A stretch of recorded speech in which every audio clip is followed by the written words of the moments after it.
Hi hello అందరికి నమస్తే. నేను మీ రవీందర్. కాంగ్రెస్ పార్టీ కొంత వ్యూహాత్మకంగా వ్యవహరిస్తున్నట్టుగా తెలుస్తోంది. ఆ వ్యూహాలు కూడా ఫలిస్తున్నటువంటి పరిస్థితి మనం చూస్తూ ఉన్నాం. మొన్నటికి మొన్న కర్ణాటక ఎన్నికల్లో విజయం సాధించింది. ఇప్పుడు తెలంగాణలో కూడా అధికారంలోకి వచ్చింది కాంగ్రెస్ పార్టీ. సో ఇప్పుడు ఫోకస్ పక్కనే ఉన్న ఏపీ పైన ఫోకస్ చేసింది. సో అక్కడ ఉన్నటువంటి పరిస్థితులు ఏంటి, కాంగ్రెస్ పార్టీ మళ్ళీ పుంజుకోవాలంటే మనం చేయాల్సినటువంటి పనులు ఏంటి అనే దాని మీద ఫోకస్ చేసింది. ఇప్పుడు ఏపీకి సంబంధించినటువంటి కొంతమంది కాంగ్రెస్ పెద్దలైతే మరి ఢిల్లీలో కాంగ్రెస్ అధిష్టానం వారితో మాట్లాడేటువంటి ప్రయత్నం చేస్తూ ఉంది.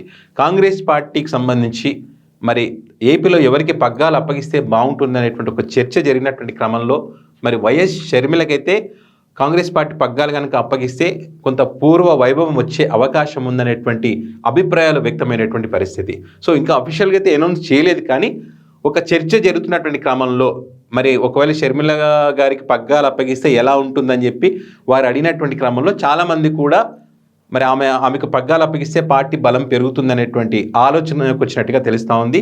దీనికి సంబంధించి మరి ఆమెకు పగ్గాలు అప్పగిస్తే మరి కాంగ్రెస్ పార్టీ అవలంబించబోయేటువంటి అంశాలు ఏంటి అనే దాని మీద కూడా చర్చించారు.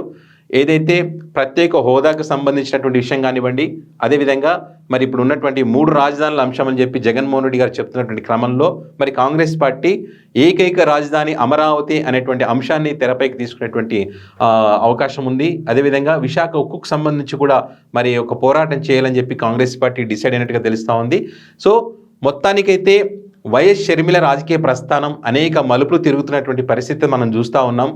తెలంగాణ రాష్ట్రంలో వైఎస్ఆర్టీపీ పార్టీని స్థాపించింది, సుదీర్ఘ పాదయాత్ర చేసింది, పోటీ చేస్తుందని అందరూ అనుకున్నటువంటి క్రమంలో అందరికీ షాక్ ఇస్తూ మరి పోటీ నుంచి తప్పుకొని కాంగ్రెస్ పార్టీలో జాయిన్ అయినటువంటి పరిస్థితి, కాంగ్రెస్ పార్టీకి మద్దతు ఇచ్చినటువంటి పరిస్థితి, మరి పోటీ నుంచి కూడా తప్పుకున్నటువంటి నేపథ్యం.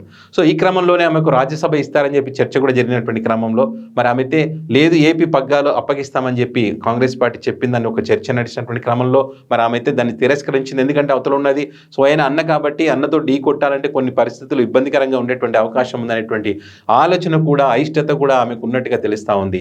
సో దీనికి సంబంధించి మరి వైఎస్ షర్మిల గారు ఎక్కడ కూడా అఫీషియల్గా మరి పార్టీ పగ్గాలను తీసుకోబోతున్నానని ఎక్కడ చెప్పేటువంటి పరిస్థితి ఇప్పుడు కనిపించే అవకాశం లేదు. ఎందుకంటే తన కుమారుడికి సంబంధించినటువంటి వివాహ పనులు ఆమె బిజీగా ఉన్నారు కాబట్టి మరి స్పందించే అవకాశం లేదనేటువంటిదే, మరి స్పందించే అవకాశం అయితే లేదు అనేటువంటి అవకాశాలు ఎక్కువగా ఉన్నాయి. సో ఏదేమైనా కూడా ఆమె కనుక కాంగ్రెస్ పార్టీ పగ్గాలు ఆంధ్రప్రదేశ్లో చేపడితే ఖచ్చితంగా అది జగన్మోహన్ రెడ్డికి లాభమా నష్టమా అంటే నష్టం అనేటువంటి అభిప్రాయాలు ఎక్కువగా వ్యక్తం అవుతున్నటువంటి పరిస్థితి. ఎందుకంటే ఆ ఓటు బ్యాంక్ అనేటువంటిది కొంత ఇటువైపు వచ్చేటువంటి అవకాశం ఉంది. ఇప్పుడు తాజాగా మనం చూస్తున్నటువంటి సర్వేలో చూస్తుంటే కనుక ఈ అన్ని పార్టీలకు సంబంధించి కొంత వ్యత్యాసమే 3% వ్యత్యాసమే కనిపిస్తున్నటువంటి నేపథ్యంలో మరి ఖచ్చితంగా మరి కాంగ్రెస్ పార్టీ కనుక కొంత కార్యక్రమాలు చేపట్టి మరి షర్మిలమ్మ బాధ్యతలు తీసుకుంటే కనుక కొంత ఎఫెక్ట్ అయితే ఉండేటువంటి అవకాశం లేకపోలేదు.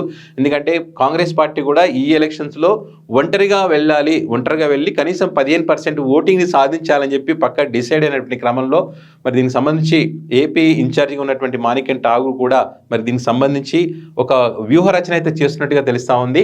ఖచ్చితంగా మరి ఏపీ పగ్గాలు చేపడుతుందా లేకపోతే తిరస్కరిస్తుందా, మరి ఒకవేళ చేపడితే నిజంగానే 15% ఓట్ బ్యాంక్ సాధిస్తుందా, లేకపోతే ఒంటరిగా వెళ్తుందా కాంగ్రెస్ పార్టీ, లేదా టీడీపీ జనసేన పార్టీతో కలిసి మరి బీజేపీ అన్ని ఏకమై మరి జగన్మోహన్ రెడ్డి గారిని ఓడించే ప్రయత్నం చేస్తారా, మరి ప్రజలు ఇంతమంది కలిసినప్పుడు జగన్మోహన్ రెడ్డి గారి వైపు ఉంటారా, లేకపోతే వీళ్ళ వ్యూహాలకు అనుగుణంగా ప్రజలు కూడా మారే అవకాశం ఉందా అనేటువంటిది ఒక ఆసక్తికరమైనటువంటి చర్చ అయితే ఉంది.